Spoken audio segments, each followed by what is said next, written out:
Hello, good afternoon or good morning wherever you may be in the world. Today we'll be going over the two daring individuals who challenged the role of the Pope and were highlighted in this week's reading, known as John Wycliffe and John Hus. It was the English Reformers' way of emphasizing the spiritual freedom of the righteous person who is a possessor of a dominion founded on grace.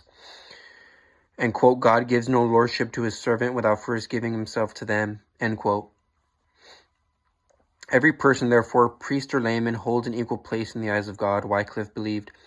Additionally, the position of the Pope in his eyes was intended to imitate Christ as he lived on earth.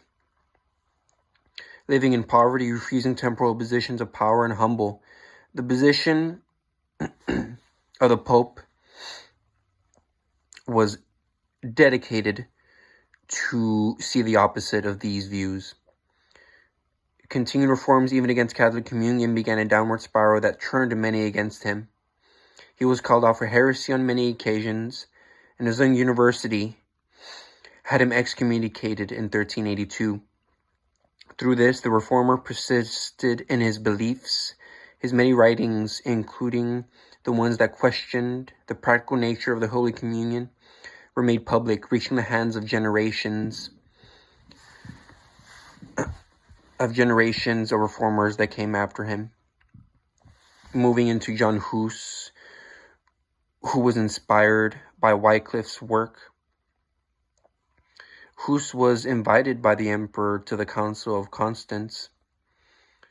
However, the rules of the Inquisition applied, which endangered his life. He chose to stay on the side of truth, however, and was forced to be imprisoned for 8 months and then to be killed.